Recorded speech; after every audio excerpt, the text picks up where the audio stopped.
자, 오늘은 지난주에 이어서 행복한 사람 두 번째입니다. 한번 따라해 보실래요? 나는 행복한 사람입니다.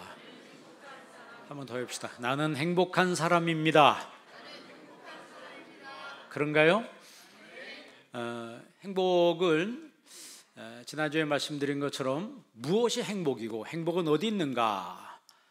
세상 사람들은 행복을 땅에서 찾습니다. 왜냐하면 땅에서 얻고 땅에서 쓰고 땅에서 지출하고 그리고 땅 속으로 들어간다고 생각하기 때문에 땅밖에 없어요. 그러나 우리가 성경에서 주시는 말씀 따라 우리가 이해하는 행복은 어디 있는가? 그것은 예수님 안에 있어요. 예수님 안에 행복이 있어요. 그래서 이 보배를 질그릇에 가졌으니 그랬죠. 그러니까 예수님 안에 행복이 있고 예수님 안에 지혜와 지식과 모든 보화가 그 안에 다 있다 그랬어요. 그래서 하나님은 예수님 안에 모든 행복을 다 넣어서 우리에게 주셨어요. 그래서 예수님을 영접하고 예수님을 받아들이면 하늘의 지혜와 지식과 보화와 모든 행복이 우리에게 저절로 오는 것입니다. 그래서 예수님 안에 행복이 있기 때문에 그 예수님으로 말미암아 우리가 그 예수님과의 관계 속에서 진정한 행복을 누리게 되는 것입니다. 아리스토텔레스가 말하는 행복은 유다이모니아라고 그랬어요. 유다이모니아라고 하는 것은 이 땅에서 내가 땀 흘려서 노력하고 최고의 그 선을 발휘해서 취득하는 그 행복, 그것을 유다이모니아라고 그래요. 그러나 성경에서 말하는 행복은 마카리오스라고 그래요. 이것은 하늘에서 내려오는 거예요. 땅에서 만들어지는 것이 아니고 하늘에서 내려오는 거예요. 구원은 이 땅에서 만들어지는 거예요? 하늘에서 내려오는 거예요? 하늘에서 내려오는 거죠. 왜 이 땅에서 만들어지는 것이 아니고 하늘에서 내려오는 거예요? 우리 인간이 할 수 없는 것이기 때문에. 우리 인간이 할 수 없는 것이기 때문에 하나님이 하늘에서 내려서 우리에게 거저 주는 것입니다. 그러니까 우리는 받아들이기만 하면 되는 거예요. 행복도 멀리 있는 것이 아닙니다. 행복은 예수님 안에 있는 거예요. 그 예수님이 우리를 도와주시기를 원하시는 거죠. 인생이란 태어날 때부터 도움 속에 성장을 합니다. 다른 짐승들은요, 소나 말이나 이런 짐승은 태어나자마자 지가 알아서 걸어요. 알아서 풀 뜯어먹고 이 어미 소하고 같이 자라는데 인간만큼은 하나도 자기 힘으로 할 수 있는 게 없어요. 인간만큼은 어머니가 철저하게 이 아이를 도와주고 돌봐주어야지 인간이 살 수가 있습니다. 아기를 낳아놓고 그냥 내버려두면 어떻게 돼요? 죽습니다. 못 삽니다. 먹여주고 재워주고 입혀주고 키워주고 보호해줘야지 인간이 자라고 성장하게 되는 거예요. 도움 없이는 성장할 수 없는 게 인간이에요. 그리고 우리가 사람이 성장해서 성공을 했다라고 했을 때 절대 그 사람 혼자 힘으로 성공할 수가 없습니다. 누군가의 도움을 받아야 되는 거예요. 그 사람을 도와주는 사람이 있었기 때문에 그 사람이 성공한 것이다. 그런 가운데 가장 행복한 사람은 누구냐? 하나님의 도우심을 받는 사람이에요. 하나님의 도우심을 받는 사람. 우리가 성경에서 성령을 표현할 때 보혜사라는 말을 씁니다. 이 파라클레토스라고 하는 이 보혜사라는 말의 퍼스트 미닝은 헬퍼라고 그랬어요. 돕는 분이시라고 하는 거죠. 그러니까 성령께서 예수님이 내가 가면 너희에게 또 다른 보혜사를 파라클레토스를 너희에게 보내는데 그 보혜사가 와서 너희를 떠나지 않고 영원히 나와 함께 한다고 그랬어요. 그 보혜사의 네 가지 의미 중에 첫 번째 의미가 헬퍼, 돕는 분이시라고 하는 거죠. 그래서 주님이 우리를 돕기 때문에 우리는 행복한 사람이란 거예요. 그러니까 땅에서 사는 사람들은 땅의 것을 많이 확보하고 큰 집을 확보하고 재물을 많이 확보하고 권력을 많이 확보해 놓고 그러면 행복하다고 이야기합니다. 그러나 그런 것들은 다 지나가는 거예요. 지나가는 거고 유통기한이 너무 짧습니다. 성경에서 말하는 진정한 행복은 하나님 안에 있는 것이에요. 그래서 우리가 지난주에 신명기 33장 봤잖아요. 29절에 이스라엘이여 너는 행복한 사람이로다. 이스라엘이여 너는 행복한 사람이로다. 여호와의 구원을 너같이 받은 자가 누구냐? 하나님의 구원을 너같이 받은 자가 누구냐? 그러니까 우리가 행복한 사람이라고 하는 것은 가장 첫 번째는 하나님의 구원을 받은 사람이기 때문에 행복하다는 거예요. 그런가요? 뭐가 그게 행복이에요? 이렇게 말하는 사람도 있을 거예요. 그러나 성경을 자세히 들여다보면 진정한 행복이며 축복은 구원에 있는 거예요. 여러분, 성경에 예수님이 말씀하신 부자는 어떤 사람이었어요? 많이 벌고 돈 많이 쌓아놨어요. 그래서 이제 내가 엔조이 하자 그랬다고. 그날 밤에 음성이 들렸죠. 어리석은 자여, you foolish. 어리석은 자여, 오늘 밤에 내 영혼을 취하리니 그래야면 내가 여태까지 예비한 것이 누구 것이 되겠느냐. 예수님이 그렇게 말씀했어요. 그러니까 아무리 재물을 많이 쌓아놓고 명성과 지위가 있다 할지라도 그거는요 내 것이 아닙니다. 그래서 청직이라고 말하잖아요. 청직이라고 하는 오이코노모스라고 하는 것은 하나님의 오이코노미아, 하나님의 그 경륜을 따라서 관리하는 사람이에요. 관리자지 소유자가 아니라고 하는 것이죠. 그 말은 이 땅에서 우리가 열심히 벌어서 내가 쌓아놓고 하지만 내 것이 없다는 거예요. 왜냐하면 관리하는 사람이고 나중에 주님이 부르시면 이 땅에 다 놓고 가야 돼요. 그래서 우리가 그러잖아요. 빈손으로 와서 빈손으로 가는 거예요. 그러나 하늘나라에 쌓아놓는 사람이 있어요. 그 사람들은 살아있을 때 하늘에 심는 사람들, 그런 사람들이 지혜로운 사람들이죠. 너같이 하나님의 구원을 받은 백성이 누구인가? 라고 말씀하시면서 그는 너를 돕는 방패시며 네 영광의 카리치로다 그랬어요. 하나님은 나를 돕는 방패시라 그랬어요. 오늘 84편 본문 말씀에도 9절에도 방패란 말씀이 나오고 11절에도 하나님은 방패시라 이렇게 말씀했어요. 방패는 뭐 하는 거죠? 막는 것이죠. 뭘 막아요? 여러분, 살다 보면 적을 만나게 됩니다. 적을 만나게 돼요. 나는 원치 않았는데 나를 공격하는 사람들이 있더라고 하는 거예요. 원치 않아도 반드시 적이라고 하는 것을 만나게 되는데, 그런데 이 적이 앞에서 오면 내가 대비를 할 텐데 뒤에서 오고 옆에서 온다고. 그럼 내가 모르잖아요. 그런데 성경에 보니까 하나님이 천사를 통해서 막아주신다는 거예요. 하나님이 천사를 보낸다는 거예요.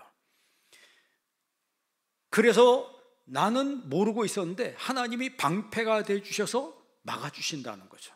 여러분, 자녀들을 학교로 보내고 직장으로 보내고 자녀들 크면 밖으로 보내야 돼요. 그러면 내가 졸졸 쫓아다니면서 그 아이를 보호할 수 있습니까? 내가 막을 수 없어요. 그 아이들을 내가 이제는 보호할 수 없어요. 그러나 내가 하나님 앞에 기도할 때 하나님이 방패가 되어주신다는 거죠. 하루에도 수만 가지 사건이 일어납니다. 우리가 몰라서 그렇지.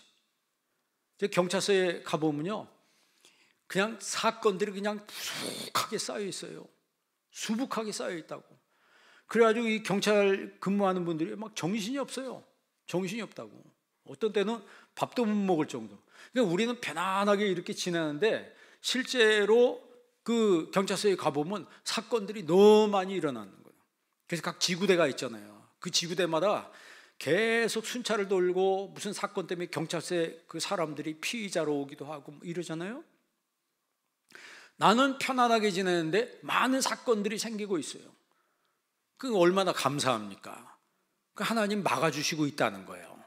앞으로도 막아주시고 앞으로도 하나님이 내 인생의 방패가 되시며 우리의 자녀의 방패가 되주시도록 기도하시기를 바랍니다. 근데 사실 그렇다는 거예요. 그는 나를 돕는 방패시며 내 영광의 칼이시로다 그랬어요. 내 대적이 내게 복종하리니. 성경에 나는 하나님을 믿고 하나님 앞에 무릎을 꿇는데 내 대적이 내게 와서 복종하며 내가 그들의 높은 곳을 밟으리로다 그랬어요. 밟아버린다는 거예요. 그러니까 하나님은 행복한 사람, 하나님을 믿는 이 행복한 사람을 그들이 어떤 실패 가운데 떨어진다 할지라도 하나님은 그 실패를 성공으로 바꿔주신다라고 하는 거죠. 그러니까 우리는 보장이 있는 사람이, 하나님이 말씀으로 우리를 보장했어요. 그걸 믿기 때문에 담대하게 살아갈 수가 있는 거예요. 마음이 불안한 사람을 행복하다고 말할 수는 없잖아요. 그렇죠? 마음이 불안하고 초조하고 막 이런 여러분, 이거 전부 행복하다는 건 미래에 대한 얘기예요. 지금 내 이 상태가 행복합니다. 여러분, 그게 내일 무슨 나한테 아주 힘든 일이 있어. 그러면요, 내일 나한테 아주 힘든 일이 있을 때 행복감이고 뭐고 다 사라지는 거예요. 그러나 힘든 일이 있어도 준비가 돼 있고 이것이 잘 된다라고 하는 확신이 있는 사람은 문제가 있어도 문제가 안 되는 거예요. 왜? 내 마음에 확신이 있기 때문에. 그래서 행복을 놓칠 수가 없는 거예요. 예수 믿는 예수님 안에 행복이 있기 때문에 예수님을 온전히 모신 사람은 인생을 행복하게 살아갑니다. 그러니까 행복한 사람은 아슈레이 하이쉬, 행복한 사람은 그런 뜻이에요. 행복한 사람은 악인의 꾀를 쫓지 아니하며 죄인의 길에 서지 아니하며 오만한 자의 자리에 앉지 아니하고 오직 여호와의 율법을 뭐하며 즐거워하며 그 율법을 주야로 묵상하는 자로다 그랬어요. 그러니까 행복한 사람은 하나님 말씀을 즐거워한다는 거예요. 여러분, 말씀 듣는 게 즐겁나요? 하나님 말씀도, 여러분 이 땅에 청중으로 온 사람들이 아니에요. 채점자로 앉아있는 사람들이 아니라고. 예배를 앉아서 채점하는 사람들이 있고 그냥 와서 청중으로 오디언스로 와서 앉아있는 사람들이 있어요. 여러분, 우리 그리스도인들은 예배자로 여기 있어야 합니다. 여러분이 일주일 동안 사는 그 내용을 하나님 앞에 보고하는 시간이 돼야 돼요. 하나님, 내가 일주일 동안 하나님 영광 위에 이렇게 살았습니다. 주님 영광 받아 주옵소서. 하나님, 내가 하나님 앞에 기도할 때 이런 모습이 있었는데 하나님 나를 불쌍히 여겨주시고 긍휼히 여겨주시고 내 삶을 통해서 이런 것들을 하나님 앞에 가지고 왔습니다. 주님 영광 받아 주옵소서.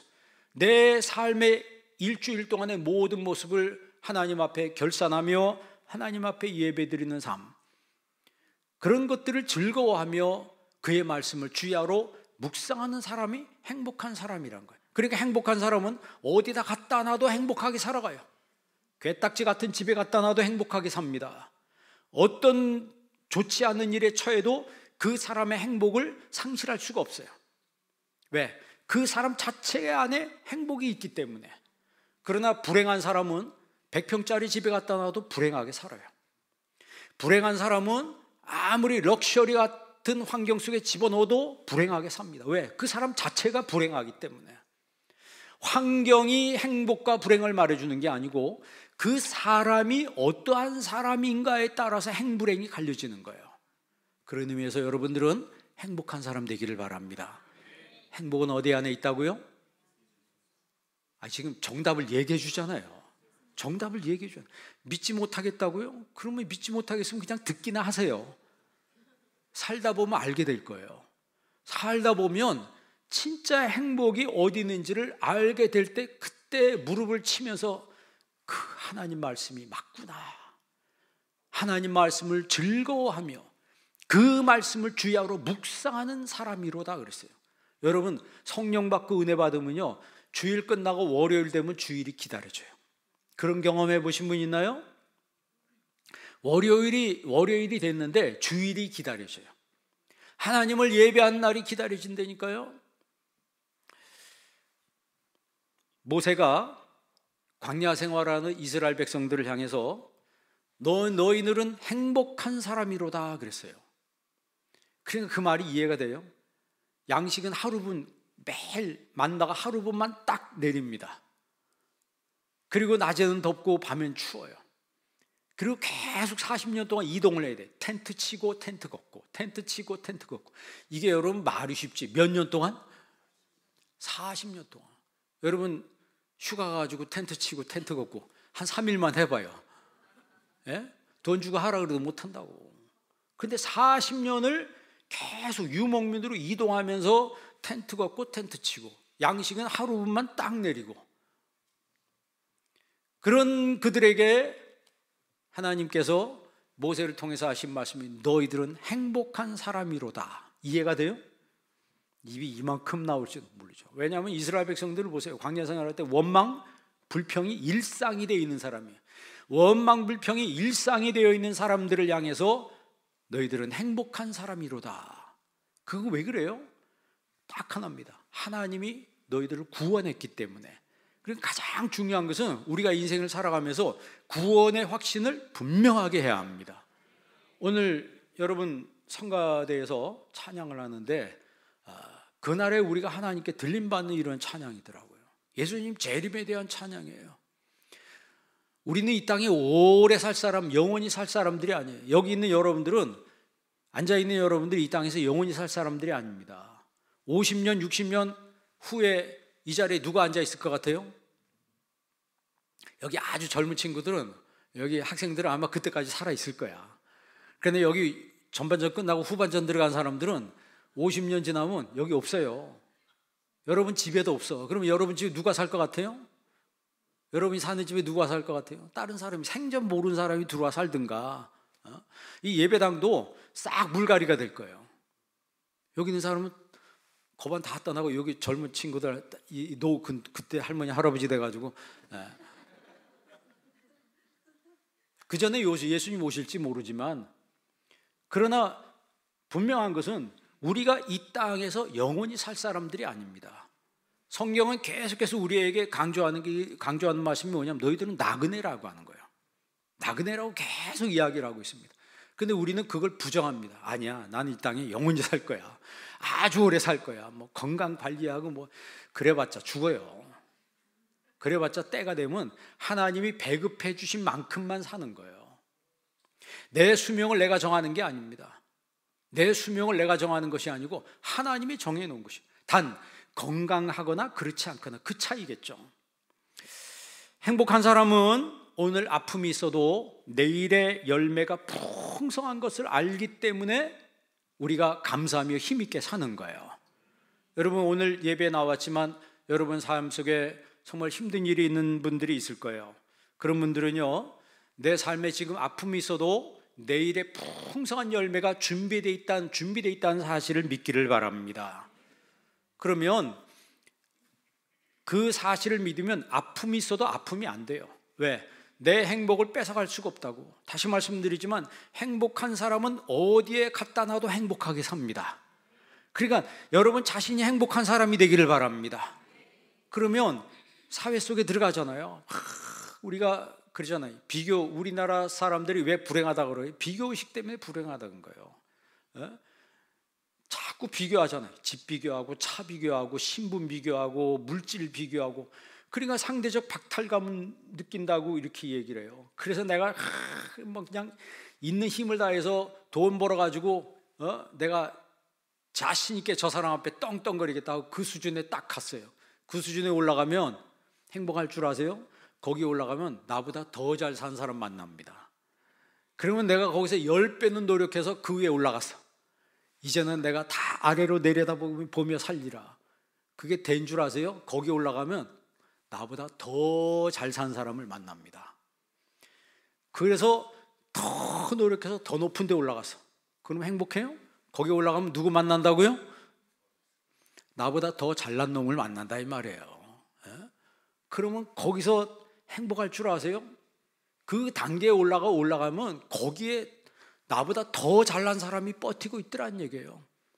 여러분, 그러니까 인생 거기서 비교의식 계속 느끼면서 불행하게 사는 거예요. 그거는 성경에서 말하는 행복이 아니고 성경에서 말하는 행복은 하나님 안에 있는 거예요. 예수님 안에 있는 거예요. 이 질그릇 속에 보배이신 예수 그리스도를 우리가 모셨기 때문에 우리가 행복하게 사는 거예요. 이는 큰 능력이 너희에게 있지 아니하고 하나님에게 있음을 알게 하려 함이라 그랬어요. 그래서 우리가 사방으로 우겨 쌈을 당해도 쌓이지 아니하며 답답한 일을 당해도 넘어지지 아니하며 핍박을 받아도 거꾸로 때림을 당하지 아니하고 우리가 슬픈 일을 당해도 망하지 않는다는 거예요. 왜 그래요? 내 안에 질그릇 속에 질그릇인 내 안에 예수님이 계시기 때문에 우리는 행복한 사람으로 살아갈 수가 있는 거예요. 오늘 시편 84편 말씀은 고라자손이 부른 시예요. 고라자손이 부른 찬양인데 이게 누가 지은 거냐면 다윗이 지은 거예요. 그러니까 종교개혁자 칼빈이 이 84편을 해석을 할 때 이렇게 해석을 합니다. 다윗이 압살롬의 반란 때 도망가면서 지은 시라 이렇게 이야기를 합니다. 그러니까 아들이 반란을 일으켜서 맨발로 도망하잖아요. 그 피난길에 오른 다윗이 멀리 보이는 그 예루살렘을 보면서 자기 자신이 예배드리던 때를 회상을 하는 거예요. 예배드리던 때를 회상을 하는 거예요. 우리는 종종 소중한 것을 잃어버린 다음에야 그 소중함을, 잃어버린 것의 그 소중함, 그거를 절실히 느낄 때가 있어요. 뭐 예를 들어서 건강이라고 하든가, 건강할 때는 소중한지 잘 몰라요. 그러나 한번 아파서 병원에 입원해 보면 그때 건강이 얼마나 중요한지 알게 되잖아요. 그죠? 뭐 사람도 마찬가지고 물질도 마찬가지고 평소에는 소중한지 몰랐는데 정말 잃어버린 후에야 그 소중함을 절실하게 깨닫는 경우가 있어요. 신앙도 마찬가지예요. 다윗이 항상 이야기한 거는 그 다윗은 행복을 어디서 찾았냐면 하나님과 나와의 관계 속에서 찾았어요. 그것은 그가 목동 시절부터 왕이 된 다음부터 한 번도 변함이 없었어요. 그래서 하나님이 좋아해요. 하나님이 다윗을 좋아한 것은 그 이유예요. 그가 정말 가장 그 열등했던 목동 그 형들 중에서 제일 막내 아니에요? 그 목동 시절부터 그가 골리앗 물리치고 왕의 자리까지 올라가고 그 죽을 때까지 부하며 존귀하다가 죽었다 그랬잖아요. 여러분도 그렇게 살고 싶지 않아요? 죽을 때까지 뭐하고? 부하고 존경받다가 죽는다. 보통 그러잖아요. 돈이 많으면 욕을 많이 먹고 존경받으면 가난하고, 뭐 그렇게 둘 중에 하나인 경우가 많은데 다윗의 경우는 둘 다 가지고 있으면서도 장수하며 살았다는 거죠. 장수하며 살았다. 그러면 그 사람의 삶의 특질이 뭐냐? 그러니까 이게 좀 생각이 있는 사람은 성경을 보면서 나하고 좀 이렇게 좀 접속을 시켜봐야 됩니다. 다윗을 보니까 그 다윗은 평생 행복하게 사는데 다윗은 행복이 어디 있다고 생각했냐면 하나님과 나와의 관계에 있다고 생각한 거예요.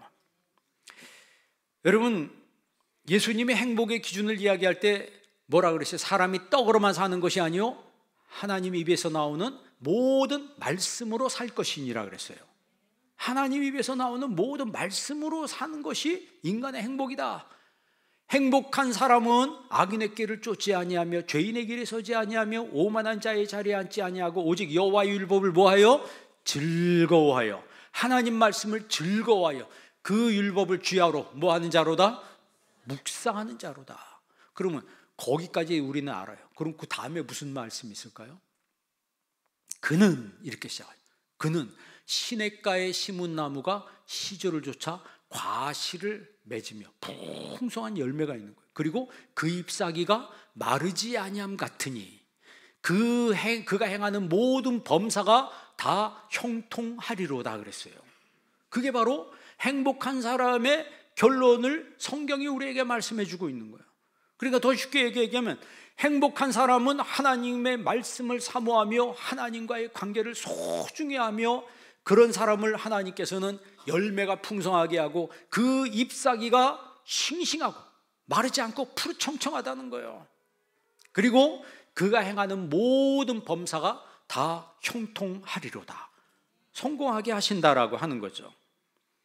그러면 오늘 본문에 누가 행복한가라고 했을 때 하나님의 전을 사모하는 사람이 행복하다는 거예요. 1절 말씀 읽어볼래요? 다 같이 한번 읽습니다.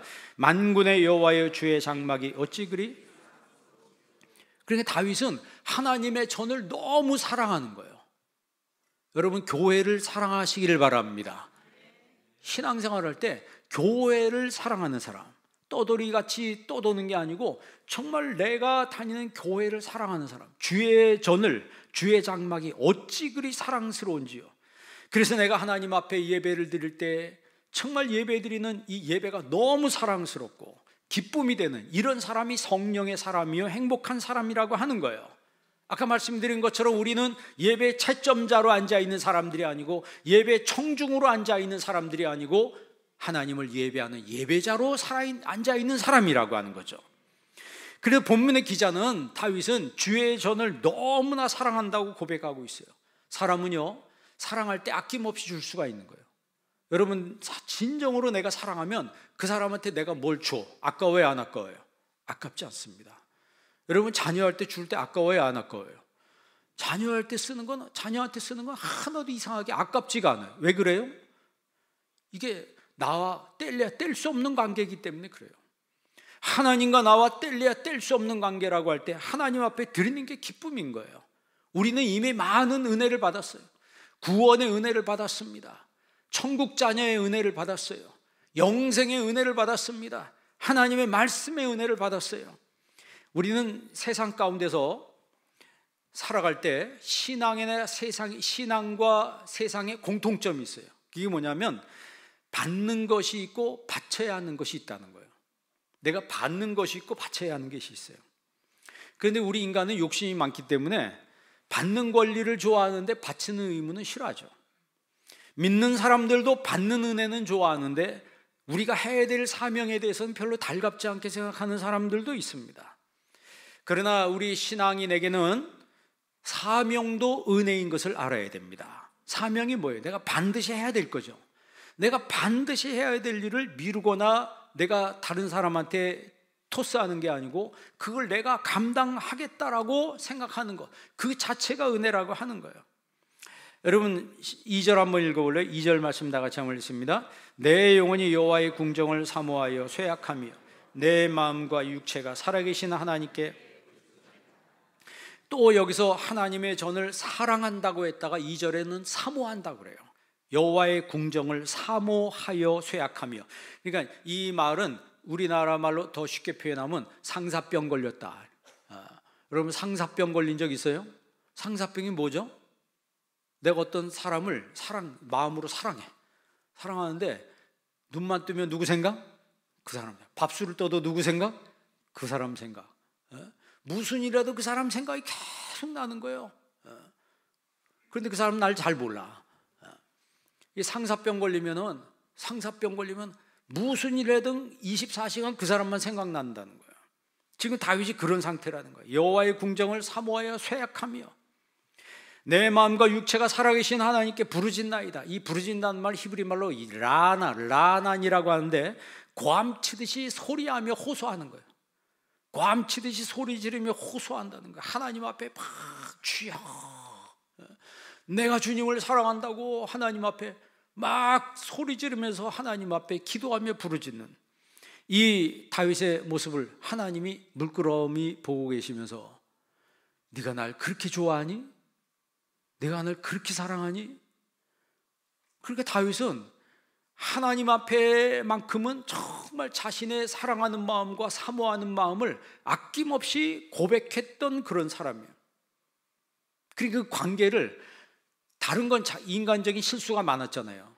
인간적인 실수가 많은데 하나님의 그 관계에서만큼은 너무나 진실하고 신실했어요. 그러니까 하나님이 다른 약점이 있어도 그 하나님을 향한 그 신앙 때문에 다윗을 끝까지 하나님이 붙잡아 주셨다라고 하는 거예요.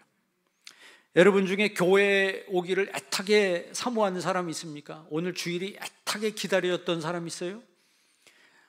주일날이 애타게 기다리다가 주일날 아침에도 빨리 내가 교회 가야지 막 성경책 준비하고 막 이렇게 하면서 내가 막 신랑 만나는 것처럼 교회 오는 사람. 하나님과 영적 교제를 나누기 위해서 간절히 사모하는 마음으로 내가 성전을 찾고 있는가? 하나님의 전을 사모한다는 것은요, 하나님의 전에 가서 정말 내 마음으로부터 영과 진리로 하나님을 예배한다 그랬어요. 영과 진리로 하나님을 예배하는 것은 이제 그 원문 성경을 번역하면 진리이신 성령 안에서 예배한다는 뜻이에요.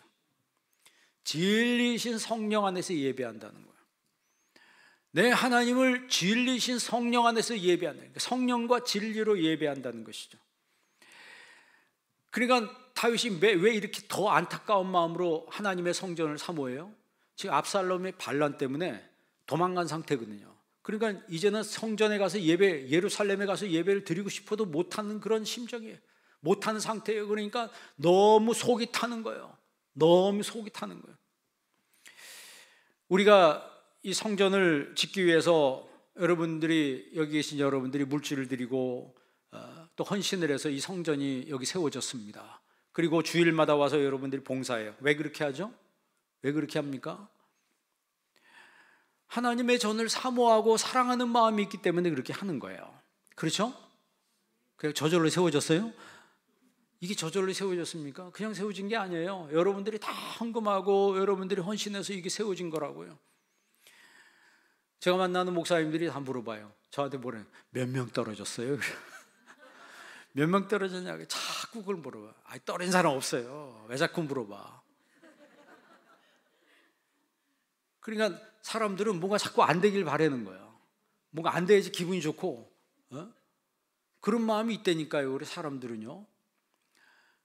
하나님의 성전이 세워지고 하나님의 교회가 부흥하는 것은 인간의 힘으로 될 수 없는 거예요. 성령께서 역사할 때 되는 거라고. 그러면 우리 교회에 있는 여러분 한 명 한 명이 앞으로 어떻게 살아가야 되냐? 여러분 행복한 사람으로 살아가시길 바랍니다.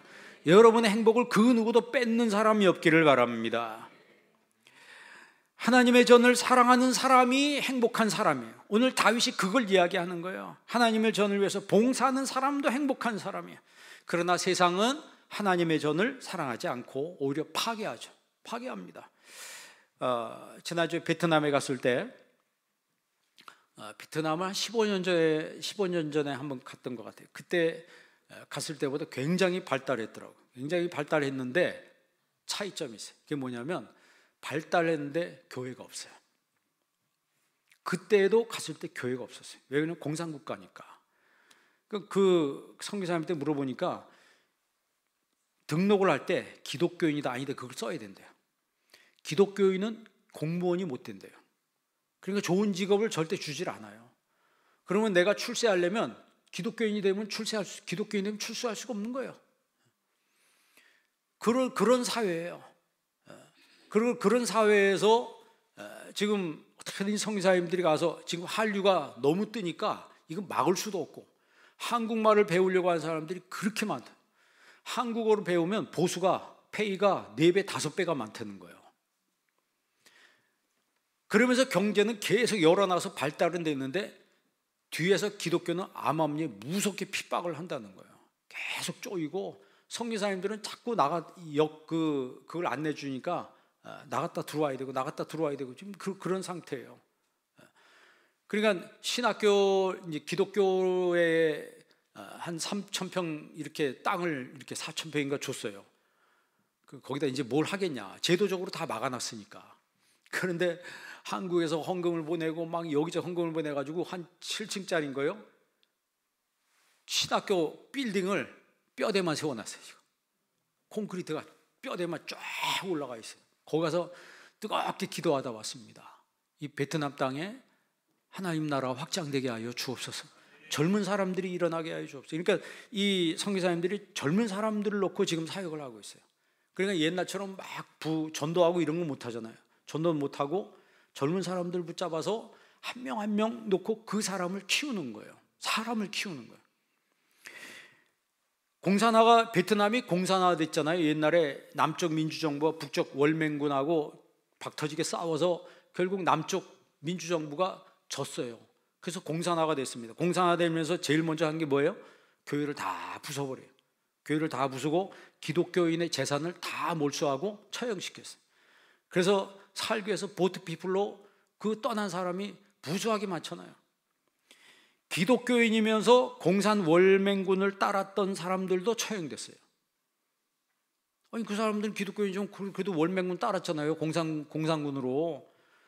뭐라고 그런 줄 아세요? 너희들은 너희들의 종교를 배신했기 때문에 나중에 우리들도 얼마든지 배신할 수 있는 사람이다. 다 처형시켜 버렸어요. 그 사진 여러분 인터넷 사진 보면요, 무릎 꿇고 살려달라고 막 그래요. 그 사람들이 그 월맹군에 부역했던 사람들이에요. 한 명도 안 살려두고 다 사형시킵니다. 무서운 거예요. 옆에 캄보디아 있잖아요. 캄보디아도 공산 중이에요. 미얀마도 공산. 중국하고 붙어있는 나라는 거의 대부분 다 공산 중이에요. 이 도미노 이론이라고 그러죠. 도미노 이론이 뭐예요? 도미노 이론이라고 하는 것은 그 옆에 큰 게 있으면 같이 옆에 있는 것 같이 따라서 다 그렇게 된다라고 하는 것이죠. 캄보디아는 1923년에 아스 해몬드 선교사님 부부가 입국하면서 기독교가 들어왔어요. 그래 나름대로 크게 부흥 안 했지만 교회가 여기저기 세워졌는데, 거기 여러분 역사적으로 아시는 것처럼 킬링필드가 그 공산 사건이 일어나면서 200만 명이 죽었다 그러죠. 그럴 때 기독교인들을 가장 무섭게 핍박했습니다. 기독교인들이 가장 무섭게 어떻게 보면 죽임을 당한 거죠. 그 당시 약 1만 명가량의 기독교인들이 사망했다는 기록이 있습니다. 그러니까 지금은 캄보디아 정부가 너무 어려워서 기독교 선교를 지금 거의 오픈해 놓은 상태예요. 그래서 선교사님들이 캄보디아에는요, 우리 이광석 선교사님이 계속 영상 보내주고 사진 보내주는데 그냥 꽉 찼어, 교회가. 그냥 베트남은 그걸 용납을 안 하는데 캄보디아는 그냥 열어놔서 교회 짓고 교회 아이들이 막 그냥 인산이네요. 막 어른들도 그렇고 집회를 하면. 미국 선교사님들도 그렇고 굉장히 많이 들어와 있어요. 그리고 이 선교사님이 뭘 하냐면 학교를 만들어가지고 그 학교에서 용접을 가르쳐줘요. 용접을 가르쳐주면 그 사람들이 한국말 배우고 용접 배워서 우리나라 조선소에 와서 일을 합니다. 조선소에 와서 한 달 일하면 얼마 번 줄 아세요? 거기 그 나라 사람들의 10배, 20배 버는 거예요. 한 달 일하면 10배, 20배 버는 거예요. 그러면 몇 년만 일하면 부자로 산다는 거예요. 그러니까 이게 그 캄보디아 정부가 너무 어려우니까 기독교가 들어가서 선교를 하는데 제약이 없어요. 지금 거의 공산국가지만. 그러니까 하나님의 뜻은 참 어떻게 보면 우리 인간의 머리로는 헤아릴 수가 없는 것 같아요.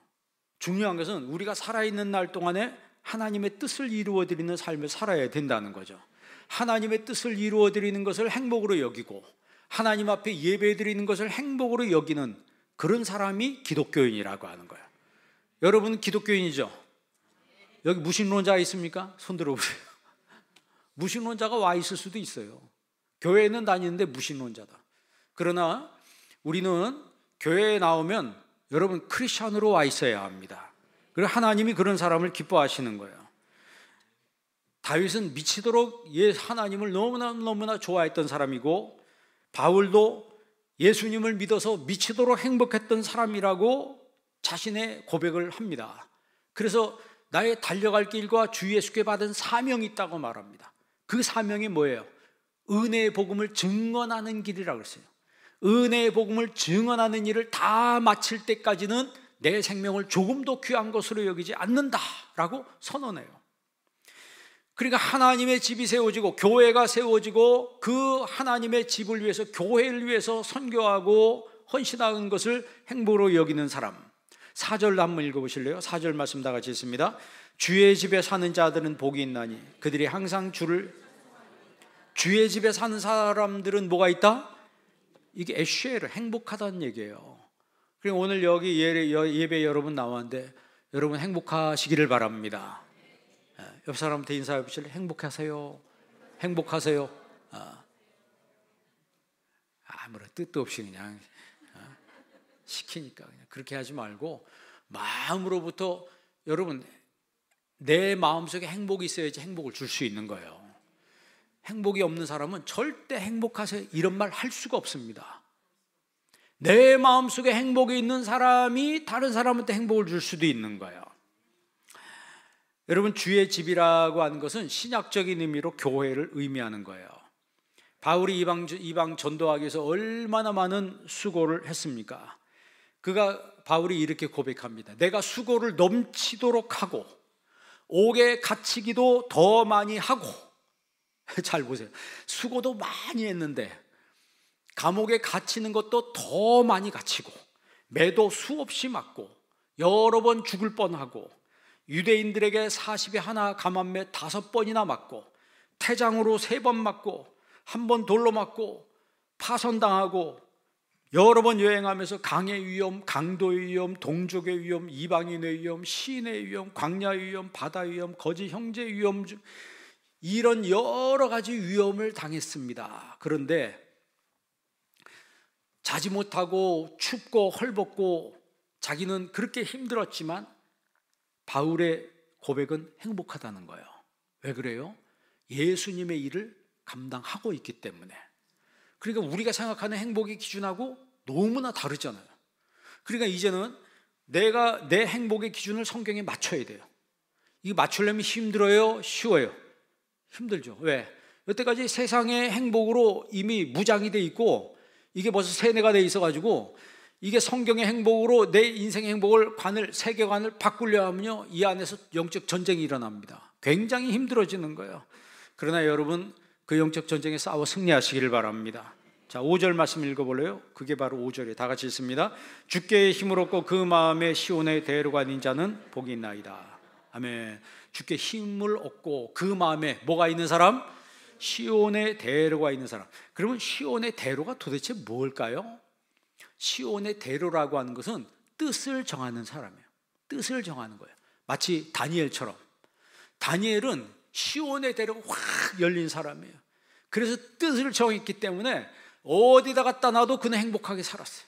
왜? 하나님과의 관계가 너무 돈독했습니다. 동쪽을 향하여 창문을 열어놓고 하나님 앞에 하루 3번 기도하며 감사했다 그랬어요. 그렇게 하면은 사자굴 속에 들어가는 거 뻔히 알면서도. 여러분, 그 지지난주인가요? 그 다니엘에 대해서 이야기했잖아요. 그러면 그 다니엘을 왜 사람들이 그렇게 시기할까요? 시기하잖아요. 왜 시기해요? 높은 자리에서 안 내려오니까. 느부갓네살 왕, 벨사살 왕, 고레스 왕, 다리오 왕, 왕은 계속 바뀌는데 다니엘은 안 내려오는 거예요. 여러분 생각해요. 대통령은 계속 바뀌는데 장관 한 명이 그 자리에 계속 버티고 있어. 그러면 주변에서 어떨 것 같아요? 그러면 그냥 두겠어요? 투수가 들어가고 난리도 아닐 겁니다. 지금 다니엘을 그렇게 죽이려고 사람들이 막, 그래서 제가 말씀드렸잖아요. 여러분이 자꾸 잘 될수록 여러분 시기한 사람들이 생겨요. 여러분이 안 되면 혀 차는 사람들이 생기고, 그러면 시기한 사람이 생겨야 돼요? 혀 차는 사람이 생겨야 돼요? 이것도 아니고 저것도 아니에요? 여러분 시기한 사람이 많이 생기길 바랍니다. 여러분 그만큼 올라가라 이 말이에요. 제가 그렇게 기도하고 있어요. 우리 한빛교회 성도님들은 형통하고 잘 되기를 바랍니다. 하나님의 이름으로 형통하게 하여 주옵소서. 아까 말씀드렸잖아요. 시편 1편 3절에 그는 시냇가에 심은 나무가 시절조차 과실을 맺으며, 그가 누구예요? 행복한 사람은 그거 1절에 그 잎사귀가 마르지 아니함 같으니 그가 하는 모든 일이 다 형통하리로다 그랬어요. 그것과 지금 다윗의 이 삶하고 굉장히 흡사하다라고 하는 거죠. 여러분 형통이 그냥 형통이 되는 거예요. 살다 보면 눈물 골짜기를 지나갈 때가 있고 하는데, 여러분 6절 한번 읽어볼래요? 6절 말씀 다 같이 한번 읽습니다. 그들이 눈물 골짜기를 지나갈 그곳에 많은 샘이 있을 것이며 이른 비가 복을 채워주나이다. 아멘. 시온의 대로가 분명한 사람, 신앙생활할 때 뜻을 분명하게 정한 사람은 눈물 골짜기를 지나도 마침내는 하나님이 그에게 복을 주신다라고 하는 거예요. 이 눈물 골짜기를 이제 바카 골짜기라고 그래요. 눈물이란 말을 히브리 말로 이제 바카라고 그래요. 그러니까 벨리 오브 바카라고 하는데 에메크 하바카라고 그래요. 에메크란 말은 골짜기란 뜻이고 바카 하바카라고 해서 이 바카는 눈물이란 뜻이에요. 그런데 이 바카라고 하는 거 고무나무란 뜻입니다. 고무나무인데 무슨 눈물이 되냐? 이 고무나무를 이렇게 그 칼로 이렇게 내면 거기서 진액이 나오잖아요. 고무나무에서 진액이 흐르는 거를 유대인들은 눈물을 흘리는 것으로 이해를 했습니다. 그래서 그 고무나무를, 바카나무를 눈물나무라 이렇게 얘기해요. 그 지역에 고무나무가 많아요. 그래서 그걸 지날 때 눈물 골짜기를 지난다 이렇게 표현을 하는 거예요. 그러니까 하나님은 그런 바카 골짜기, 눈물 골짜기도 마침내는 축복의 골짜기로 바꿔주신다라고 하는 거죠. 그리고 성경에는 아굴 골짜기 나오죠. 아굴 골짜기 나오고, 아굴 골짜기는 누구예요? 아간이 아간과 그의 집안 사람들이 죄 지어서 죽은 곳, 흰놈 골짜기 있잖아요. 흰놈 골짜기, 그게 쓰레기 태우는 곳이에요. 지옥을 표현할 때 흰놈이라고 말해요. 그 다음에 또 다른 골짜기, 에스겔 골짜기 있잖아요. 에스겔 골짜기는 뭐예요? 환상을 본 곳이죠. 엘라 골짜기가 있습니다. 엘라 골짜기는 무엇이에요? 다윗이 골리앗을 무너뜨린 곳이에요. 골리앗을 이긴 곳이 엘라 골짜기예요. 그러면 여러분 인생 살아갈 때 내 인생의 발카 골짜기냐, 에스겔 골짜기냐, 엘라 골짜기냐, 아니면 흰놈 골짜기냐, 아니면 아굴 골짜기냐, 어느 골짜기로 걸어가야 돼요? 그 사람 신앙의 수준에 맞게 그리로 가는 거예요. 불신앙 쪽으로 가면 어디로 가는 거예요? 아굴 골짜기로 가는 거예요. 흰놈 골짜기로 가는 거예요. 그러다 망하는 거예요. 그러나 믿음으로 살고 신앙으로 살면 어디로 가는 거예요? 에스겔 골짜기로 가는 거예요. 마른 뼈가 살아나 큰 군대를 이루어는 모든 생명이 다 살아나는 그 골짜기로 가고 엘라 골짜기로 가는 거예요. 내가 힘든 것 같지만 골리앗이 서 있지만 하나님은 마침내는 승리하게 하신다라고 하는 거죠. 그러니까 행복한 사람은 눈물 골짜기를 만나도 믿음으로 가는 거예요. 감사함으로 기쁨으로 가는 거예요. 이후에 하나님께서 그곳에 샘이 터지게 하시고 하나님의 복으로 채워주신다라고 하는 것을 믿기 때문에 성경이 지금 그걸 기록하고 있잖아요. 7절 한번 읽어볼래요? 7절 말씀 다 같이 있습니다. 그들은 힘을 얻고 더 나아가 힘을 얻고 더 얻어서 나아가 시온에서 하나님 앞에 각기 나타나리이다. 여러분, 우리의 인생의 힘은 하나님으로부터 오는 거예요. 하나님을 만날 때 힘이 생기는 겁니다. 여러분 힘내시길 바랍니다. 힘내세요. 옆 사람한테 인사합시다. 힘내시기 바랍니다.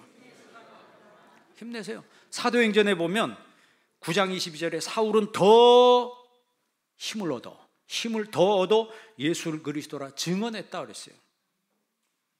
막 힘을 얻으니까 예수님을 증언하는데 막 힘이 나는 거예요. 막 전도하는데 막 힘이 나는 거예요.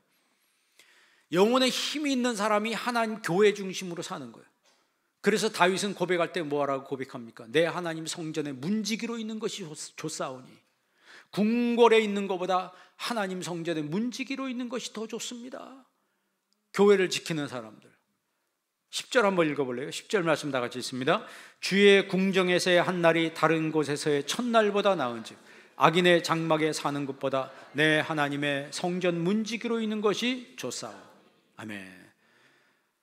다른 곳에서 첫날보다 하나님의 성전에 문지기로 있는 것이 더 좋습니다.